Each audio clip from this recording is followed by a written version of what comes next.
जय श्रीमन नारायण, जय श्री राधे, जय श्री श्याम। हमारे ज्ञान गंगा चैनल में आप सभी का स्वागत है। मित्रों, इस चैनल पर हम हर रोज एक अध्याय कार्तिक मास महात्म्य का श्रवण कर रहे हैं। परंतु जो भाई बहन इस ज्ञान गंगा चैनल पर नए हैं, वे प्ले लिस्ट पर जाकर अध्याय 1 से श्रवण कर सकते हैं। आप सभी का स्वागत, धन्यवाद। आज की कथा कार्तिक मास महात्म्य इस प्रकार है। एक समय नारद जी श्री व्यास जी से पूछने लगे कि हे व्यास जी, गृहस्थ आश्रम में सब आश्रमों से उत्तम क्यों माना गया है? तब व्यास जी ने कहा, जैसे सब नदियां समुद्र में आश्रय पाती हैं और सब जीव माता का आश्रय पाकर ही जीवित रहते हैं। भिक्षुक, ब्रह्मचारी, सन्यासी, विद्यार्थी, गुरु पूजक, यात्री तथा जीविका रहित ये सब गृहस्थों का ही आश्रय पाते हैं। फिर व्यास जी बोले, हे नारद, अब तुम अति पुण्य देने वाला एक पुरातन इतिहास सुनो। उत्तानपाद राजा का पुत्र उत्तम था, जो बड़ा बलवान और मदिरा पीने वाला था। उसने बहुला नाम वाली स्त्री के साथ विवाह किया और राजा रानी दोनों ही अति प्रेम के साथ रहने लगे। एक समय राजा ने वैश्या का नृत्य देखते हुए मदिरा पान किया और रानी को भी मदिरा पान के लिए कहा, परंतु रानी ने उसका कहना नहीं माना। इस पर राजा ने क्रोधित होकर अपने अनुचरों को आज्ञा दी कि वे रानी को किसी निर्जन वन में छोड़ आए।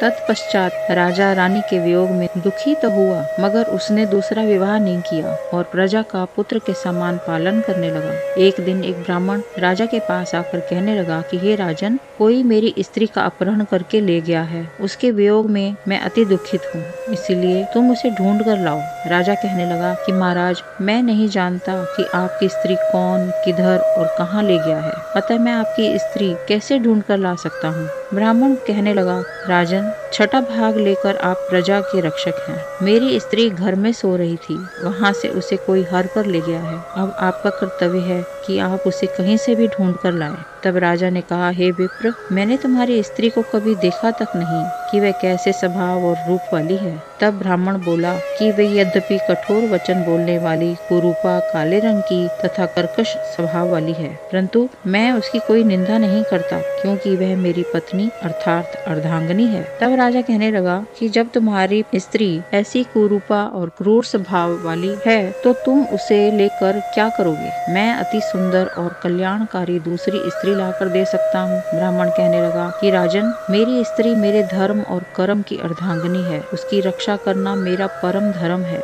जो अपनी स्त्री की रक्षा नहीं करता, उसके वर्ण शंकर संतान उत्पन्न होती है और उसके पितर नरकवासी होते हैं। जो मनुष्य वैश्यागामी होता है, उसका कल्याण नहीं होता। जो मनुष्य ऋतु काल के पश्चात अपनी स्त्री से भोग नहीं करता, उसके पितर 1 मास तक उसके रुधिर में तैरते हैं। ब्राह्मण के ऐसे वचन सुनकर राजा अपने शस्त्र लेकर रथ पर सवार हुआ और चारों ओर घूम फिर कर उस स्त्री को खोजने लगा। कुछ दूर जाकर उसने एक आश्रम देखा, जहाँ पर एक महान तेजस्वी ऋषि कुशा के आसन पर विराजमान थे। राजा को देखकर भी उस ऋषि ने राजा का कोई आदर सत्कार नहीं किया और बोला, मैं जानता हूँ कि तुम राजा उत्तानपाद के पुत्र हो, मगर तुम यहाँ किस कारण आए हो? राजा कहने लगा, हे मुने, ब्राह्मण के घर से कोई उसकी स्त्री को हर कर ले गया है। मैं उसी की खोज में इधर आया हूँ, परंतु आपने अर्घ आदि कुछ भी नहीं दिया और ना ही किसी प्रकार का सत्कार किया। इसका क्या कारण है? ऋषि ने उत्तर दिया कि राजन, तुम अर्घ योग्य होते हुए भी इस समय इसके पात्र नहीं हो, क्योंकि तुमने अपनी निरपराध स्त्री को वन में त्याग दिया है। जहाँ स्त्री का यह धर्म है कि वह तन मन से अपने पति की सेवा करे तथा उसकी आज्ञा का पालन करे, वहाँ पुरुष का भी धर्म है कि वह अपनी स्त्री का यथोचित सम्मान करे। जिस घर में स्त्रियों का मान होता है, वहाँ पर देवताओं का वास होता है। जहाँ स्त्रियों का अनादर होता है, वहाँ कभी सुख शांति नहीं रह सकती।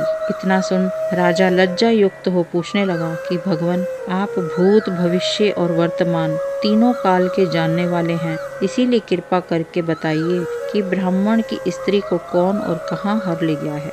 ऋषि कहने लगे कि राजन, अदिति का पुत्र बलाक नामक राक्षस उस ब्रह्माणी को उत्कला व्रत वन में हर कर लेकर गया है। सो जाओ और उसको ढूंढ कर ब्राह्मण का संयोग कराओ। राजा ने मुनि को प्रणाम किया और अपने रथ पर सवार होकर मुनि के बताए हुए मार्ग पर जाकर उत्कला व्रत वन में जा पहुंचा। वहां जाकर देखा कि एक स्त्री बेल्व फल खा रही है। जैसा ब्राह्मण ने बताया था, वैसा ही उसका रंग रूप देखकर राजा ने उसे पहचान लिया और कहा कि हे कल्याणी, तुम कौन हो और इस वन में कैसे आई हो? ब्राह्मणी बोली, मैं अतिरात्र ब्राह्मण की पुत्री और विलास पुत्र की स्त्री हूँ। मैं अपने घर में अकेली सो रही थी कि वलाक नाम वाला राक्षस मुझको हर कर यहाँ पर ले आया है। यहाँ लाने के बाद ना तो उसने किसी बात का कष्ट दिया और ना ही मेरा अस्तित्व नष्ट करने की चेष्टा की। इतना होने पर भी मैं यहाँ अत्यंत दुखी हूँ। राजा ने कहा, हे ब्राह्मणी, वह राक्षस कहाँ गया है? मुझको तुम्हारे पति ने ढूंढने के लिए भेजा है। ब्राह्मणी ने कहा, वह इस वन में अमुक स्थान में गया है। तब राजा ने ब्राह्मणी के बताए हुए स्थान पर जाकर राक्षस को देखा। राजा को देखकर वह राक्षस उसके पैरों पर गिर पड़ा और कहने लगा कि राजन, मुझे क्या आ गया है? राजा ने कहा कि हे निशाचर, तू इस ब्राह्मणी को क्यों लाया है? राक्षस कहने लगा कि राजन, जो हुआ सो हुआ।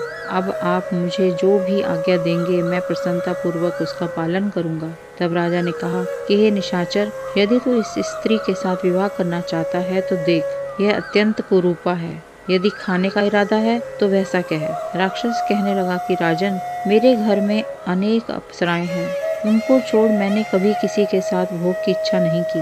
मैं मांस भी नहीं खाता। मैं तो केवल पूर्व जन्म के पापों का प्रायश्चित कर रहा हूँ। इस ब्राह्मणी का पति राक्षसों को मारने का मंत्र जानता है। अतएव जब हम यज्ञ का अन्न ग्रहण करने के लिए जाते हैं तो वह यहाँ से भगा देता है, क्योंकि सब यज्ञों का वही आचार्य बनता है। इसी कारण उस ब्राह्मण को दुखी करने के लिए मैं उसकी स्त्री को हर लाया हूँ, क्योंकि बिना स्त्री के पुरुष कर्म का अधिकारी नहीं होता। यह सुनकर राजा ने विचार किया कि यह राक्षस भी हमारी ही निंदा करता है। मुनि ने भी हमको अर्घ्य योग्य नहीं समझा। राजा अपने मन में ऐसा विचार ही रहा था कि राक्षस कहने लगा कि राजन, मैं आपकी प्रत्येक आज्ञा का पालन करूंगा। इतना कह हाथ जोड़कर खड़ा हो गया। राजा ने कहा कि हे निशाचर, तुम इस ब्राह्मणी को इसके घर छोड़ाओ और जब हम याद करें तब हमारे पास आ जाना। राजा की आज्ञा पाते ही वह राक्षस उस ब्राह्मणी को उसके घर छोड़ने चला गया। तब राजा सोचने लगा कि मैंने अपनी निर्दोष स्त्री को घर से निकाल दिया, अब ऐसा कौन सा पुण्य कर्म करूं जिससे यह पाप दूर हो। तब राजा पुनः उन्हीं मुनि के पास गया और उनसे अपना कर्तव्य पूछा। मुनि ने कहा, हे राजन, पुरुष के लिए स्त्री धर्म, अर्थ, काम और मोक्ष सभी कुछ देने वाली है। स्त्री के बिना पुरुष को इस लोक तथा परलोक कहीं पर भी सुख नहीं मिल सकता। स्त्री चाहे कैसे खोटे स्वभाव वाली, मूर्ख, कुरूपा, रोगी और दरिद्री क्यों ना हो, पुरुष को उसका सम्मान करना ही चाहिए। राजा कहने लगा कि हे मुने, मैंने अपनी निर्दोष एवं पतिव्रता स्त्री को बिना अपराध त्याग दिया, अब मैं क्या करूं? तब मुनि ने कहा कि राजन, तुम्हारी स्त्री को शतापात नाम के नाग ने वन में घूमते हुए देखा तो वह उसको पाताल लोक में ले गया है। उस नाग की नंदा नाम वाली एक कन्या है, उसने अपने घर में उसको छिपा रखा है। यह सुन राजा वहाँ से अपने घर आया और ब्राह्मण को स्त्री सहित अपने घर में देखकर बहुत प्रसन्न हुआ। तत्पश्चात राजा ने वलाक नामक राक्षस को याद किया तो वह तुरंत ही राजा के पास आकर उपस्थित हो गया। वलाक को देख राजा ने उसे पाताल लोक से अपनी स्त्री लाने का आदेश दिया। उसके बाद वह राक्षस पाताल लोक गया और वहाँ से राजा की स्त्री लाकर उसको सौंप दी। तत्पश्चात राजा रानी बड़े प्रेम से रहने लगे। नारद जी कहते हैं कि हे राजा पृथु, हमने तुमको गृहस्थ आश्रम महात्म्य में अति विस्तार सहित सुनाया। अब और क्या सुनने की इच्छा है सो कहो। आज की कथा यहीं तक। शेष कथा कल इसी चैनल पर। जय श्री राधे, जय श्री श्याम, जय श्रीमन नारायण। ओम नमो भगवते वासुदेवाय। ओम नमो भगवते वासुदेवाय। ओम नमो भगवते वासुदेवाय। ओम नमो भगवते वासुदेवाय। वासुदेवाय कृष्ण देवाय। वासुदेवाय कृष्ण देवाय। ओम नमो भगवते वासुदेवाय। ओम नमो भगवते वासुदेवाय।